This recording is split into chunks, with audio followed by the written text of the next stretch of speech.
ये रिश्ता क्या कहलाता है सीरियल का एपिसोड सबसे पहले देखने के लिए हमारे चैनल को सब्सक्राइब करें और वीडियो को लाइक करें। आज के एपिसोड की शुरुआत में दिशा कहती है कि उसे लगता है कि तूफान आने वाला है और उसे यहाँ से निकल जाना चाहिए। वह कहती है कि अगर उसे रास्ते में अभीरा मिल गई तो वह उसे अपने साथ ले जाएगी। मनीषा दिशा को सावधान रहने के लिए कहती है। आर्यन दिशा को छोड़ने का फैसला करता है। माधव को अभीरा की चिंता होती है। विद्या माधव से कहती है कि वह मायरा और अरमान की चिंता करे। मायरा फोन पर किसी को भी अरमान के साथ हुई अपनी बड़ी लड़ाई के बारे में नहीं बताती। वह फोन पर मौजूद व्यक्ति से मदद मांगती है क्योंकि अरमान से लड़ाई के बाद उसकी तबीयत ठीक नहीं है। तभी आहिरा की मुलाकात अरमान से होती है और वह मायरा के बारे में पूछती है। अरमान आहिरा को बताता है कि मुक्ति ने उसे बताया है कि मायरा हॉस्टल पहुंच गई है। अभीरा अरमान से पूछती है कि क्या मायरा अभी भी नाराज है। अरमान कहता है कि मायरा हद से ज्यादा नाराज है। वह बताता है कि मायरा बहुत आगे बढ़ गई है और वह अपना आपा खो रहा है। अरमान कहता है कि मायरा के बिना उसे सांस लेना भी नहीं आता। वह अभीरा से कहता है कि मायरा उससे दूर जा रही है और उसे रोकने के लिए कहता है, वरना वह उसके बिना मर जाएगा। वह मायरा को पुकारता है। अभीरा अरमान को गले लगा लेती है और उसे शांत होने के लिए कहती है। अरमान कहता है कि केवल वही व्यक्ति जिसने अपनी बेटी को खोया हो, उसके दर्द को समझ सकता है। अभीरा कहती है कि इस दर्द को उसके अलावा कोई नहीं समझ सकता। वह कहती है कि दुनिया में कोई भी चीज इस दर्द को कम नहीं कर सकती और जब कोई वियोग से गुजर रहा होता है तो कोई भी प्रेरणा काम नहीं आती। विद्या को चिंता है कि तूफान अपशगुन लेकर आएगा। तान्या विद्या को बताती है कि ऐसा हमेशा नहीं होता क्योंकि कभी-कभी तूफान अच्छी खबर भी लेकर आते हैं। वह विद्या को बताती है कि मायरा हॉस्टल पहुंच गई है। आर्यन कामना करता है कि तूफान अभीरा और अरमान के गुस्से और दर्द को दूर कर दे और उन्हें फिर से मिला दे। विद्या अरमान के बारे में चिंतित है और अभीरा के साथ बिताए उसके पलों को याद करती है। अभीरा अरमान से पूछती है कि क्या हुआ। अरमान कहता है कि उसे अभी-अभी एहसास हुआ है कि उसे तेजाब के सागर में फेंक दिया गया है, लेकिन अभीरा पिछले 8 सालों से मायरा के बिना जी रही है। अभीरा कहती है कि वह 8 सालों से हर दिन मर रही है। वह कहती अभीरा उसे संभालने की कोशिश करती है, लेकिन खुद भी अपने दर्द से जूझ रही होती है। वह कहती है कि किसी अपने को खोने का दर्द कभी खत्म नहीं होता। दोनों कुछ पल के लिए अपने पुराने दिनों को याद करते हैं और एक दूसरे के करीब आ जाते हैं। लेकिन फिर अभीरा खुद को संभालकर वहां से चली जाती है। घर पर विद्या को यह सब अच्छा नहीं लगता। वह साफ शब्दों में अभीरा से कहती है कि उसकी मौजूदगी से हालात और बिगड़ रहे हैं और उसे इस घर से चले जाना चाहिए। अभीरा चुपचाप यह सब सुनती है और जाने का फैसला करती है। जाते जाते वह कावेरी का आशीर्वाद लेने जाती है, लेकिन तभी कावेरी अचानक बेहोश होकर गिर जाती है। पूरा परिवार घबरा जाता है। डॉक्टर आते हैं और बताते हैं कि कावेरी मानसिक रूप से बहुत कमजोर हो गई है। अभीरा यह सुनकर रुकने का फैसला करती है। तान्या उसे कपड़े बदलने के लिए कहती है क्योंकि वह बारिश में भीग चुकी होती है। उधर आर्यन को शक होता है कि अरमान और अभीरा साथ थे। वह अरमान से सवाल करता है, लेकिन अरमान कुछ भी साफ साफ नहीं बताता। तभी बड़ा ट्विस्ट आता है। कावेरी होश में आकर बताती है कि यह सब एक प्लान था। वह चाहती है कि किसी भी तरह अरमान और अभीरा फिर से एक हो जाएं। तान्या और आर्यन भी उसका साथ देने का फैसला करते हैं और तीनों मिलकर एक योजना बनाते हैं। दूसरी तरफ मायरा चुपचाप कुछ बड़ा प्लान कर रही होती है, जो सबकी जिंदगी बदल सकता है। प्रीकैप आर्यन के संगीत में मायरा एक बड़ा सरप्राइज देने वाली है। वह अरमान से एक ऐसी मांग करेगी जो सबको चौंका देगी। कहना है कि जया ने सलोनी को बुरी तरह पीटा और नाखूनों से खरोंच भी लगाई। सलोनी की मां कहती है कि लड़ाई के बाद उनकी बेटी बिखरे बालों के साथ घर आई थी। प्रिंसिपल का कहना है कि देविका ने अनुपमा को जिम्मेदारी सौंपी थी, इसलिए उन्होंने उसे बुलाया। अनुपमा जया से पूछती है कि क्या हुआ। जया कहती है कि सलोनी उसे चिढ़ा रही थी, कह रही थी कि उसका कोई बाप नहीं है और देविका उसे छोड़कर चली गई और अनुपमा भी उसे छोड़ देगी। वह कहती है कि उसने सलोनी से उसे चिढ़ाने से मना किया था, लेकिन उसने नहीं रोका। जया कहती है कि इसीलिए वह बिगड़ैल बन गई। अनुपमा कहती है कि जया को अपनी गलती का एहसास हो गया है। वह जया से सलोनी से माफी मांगने को कहती है। जया सलोनी से माफी मांग लेती है। सलोनी की मां कहती है कि माफी से क्या फायदा जब उन्हें पता है कि जया उनकी बेटी को फिर से पीटेगी। अनुपमा कहती है कि जया ने माफी मांग ली है और सलोनी को भी ऐसा ही करना चाहिए। सलोनी की मां पूछती है कि अनुपमा कौन होती है दखल देने वाली। अनुपमा कहती है कि वह एक मां है। वह प्रिंसिपल को चेतावनी देती है कि अब से जया अकेले माफी नहीं मांगेगी। प्रेरणा राही की पोशाक की तारीफ करती है। राही प्रेरणा की पसंद की तारीफ करती है।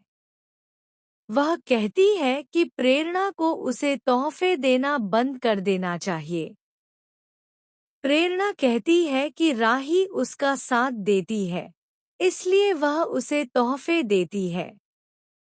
प्रेरणा, राही और प्रेम को देखकर वसुंधरा हैरान रह जाती है। वह सोचती है कि चाहे कुछ भी हो जाए, मुसीबत उसके घर से दूर नहीं रहती। प्रेम वसुंधरा को खुश करने की कोशिश करता है। वह वसुंधरा को आइसक्रीम डेट पर चलने का प्रस्ताव देता है। प्रेम कहता है कि कोई और दखल नहीं देगा। राही कहती है कि वसुंधरा और प्रेम के बीच कोई नहीं आएगा। वसुंधरा जाने का फैसला करती है। प्रेरणा राही से कहती है कि वह भाग्यशाली है कि प्रेम अपने परिवार और राही दोनों से बराबर प्यार करता है।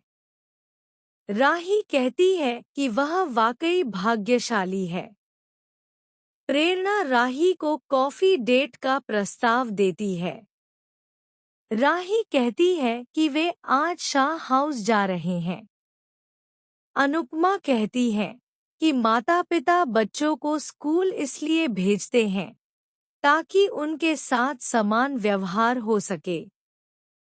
वह जस्सी करीब आ रहे हैं। गौतम ने कहा कि वह इस जानकारी का इस्तेमाल करेगा।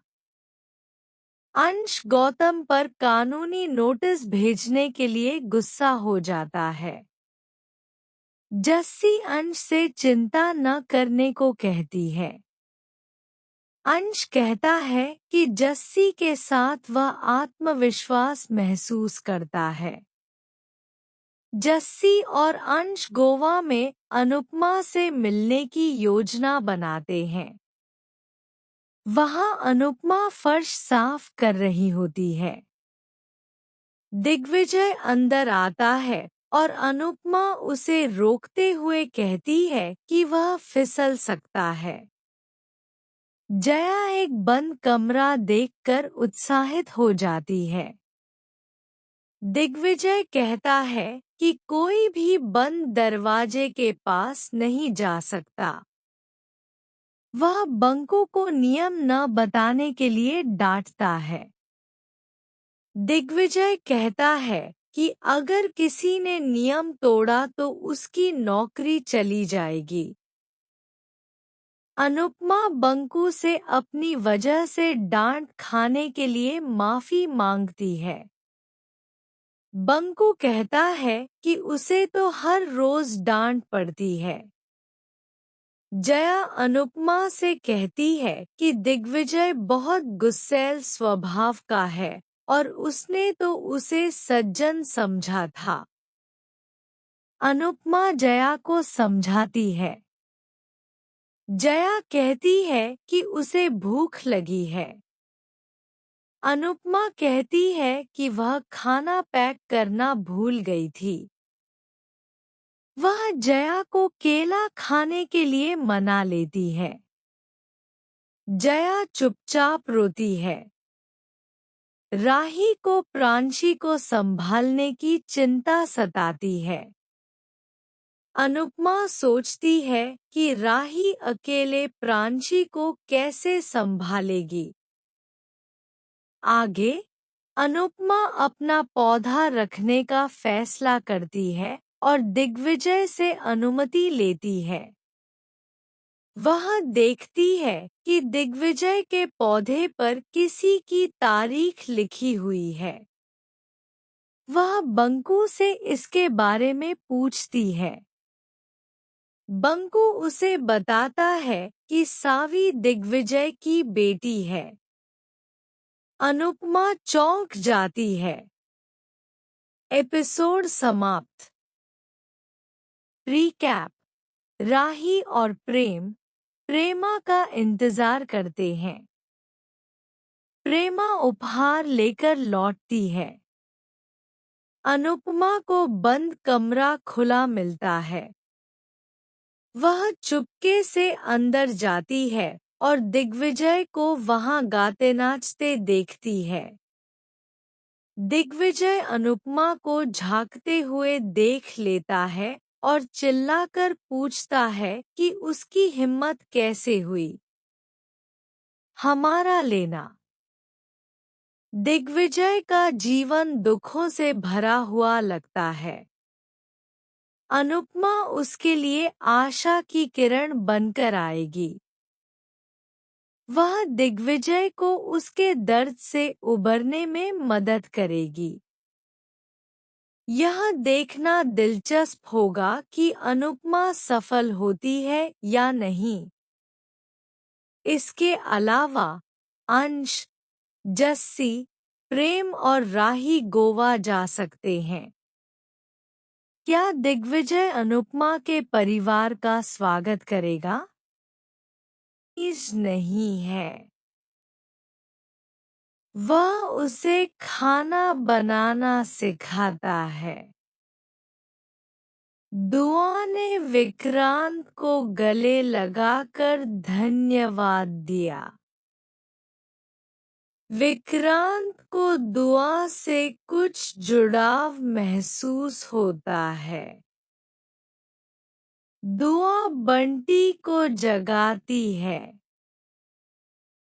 वह नीतू से बात करना चाहती है, लेकिन उसका फोन बंद है।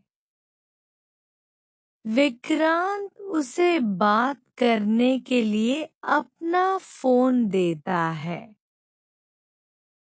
आज नीतू की सर्जरी है। बंटी फोन लेने से मना कर देता है क्योंकि वह पहले उन्हें नापसंद करता था। विक्रांत कहता है कि वे अब उसकी प्रतियोगिता में भाग ले रहे हैं। वह उनकी परवाह करता है। वह फोन दुआ को दे देता है। दुआ रोनी को फोन करती है। रोनी सोचता है कि विक्रांत उसे क्यों फोन कर रहा है। क्या उसे सच्चाई पता चल गई है? दुआ की आवाज सुनकर उसे राहत मिलती है।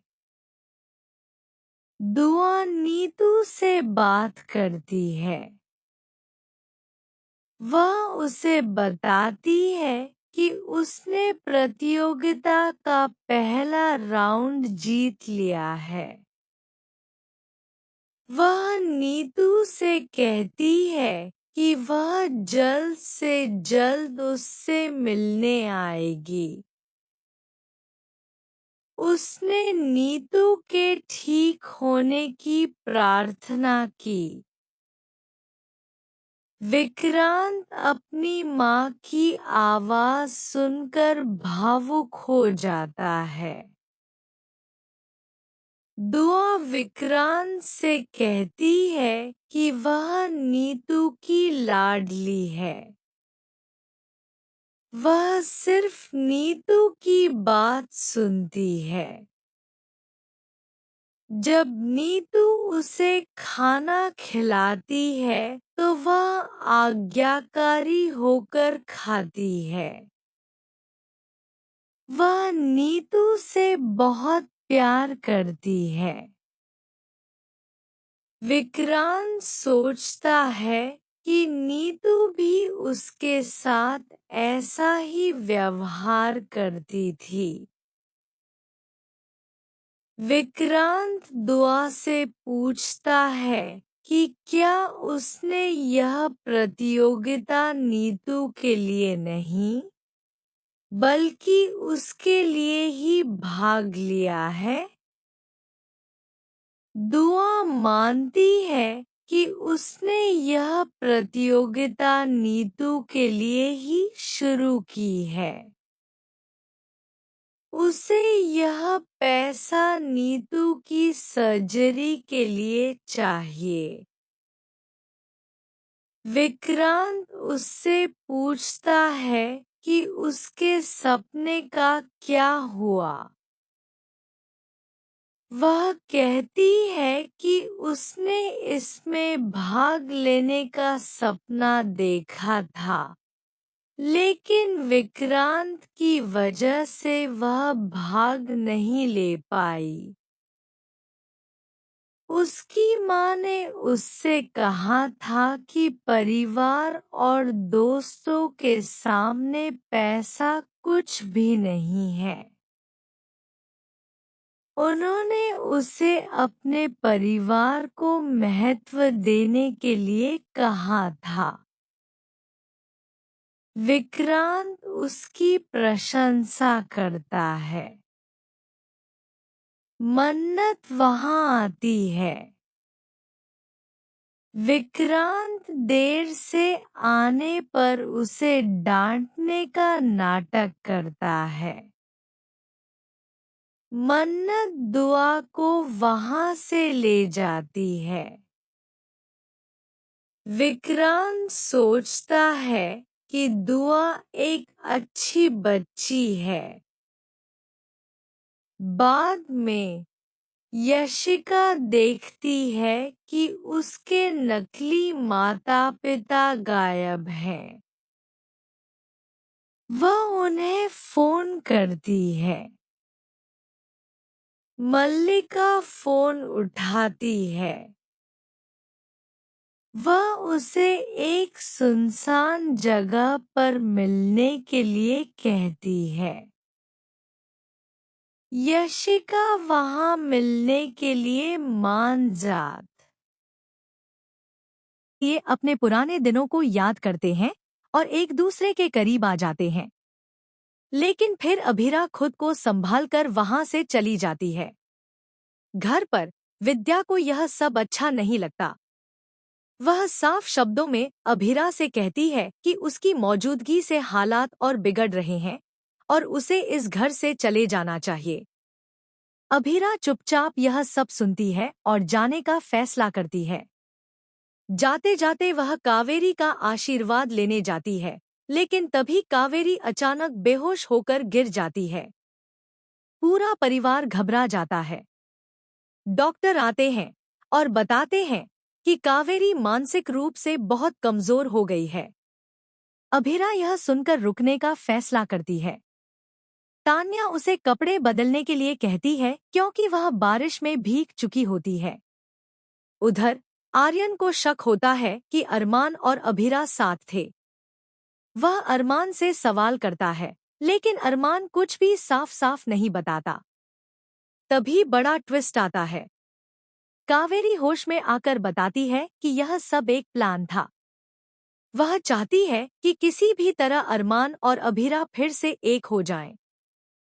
तान्या और आर्यन भी उसका साथ देने का फैसला करते हैं और तीनों मिलकर एक योजना बनाते हैं।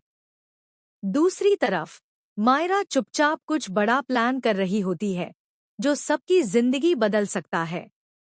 प्रीकैप। आर्यन के संगीत में मायरा एक बड़ा सरप्राइज देने वाली है। वह अरमान से एक ऐसी मांग करेगी जो सबको चौंका देगी।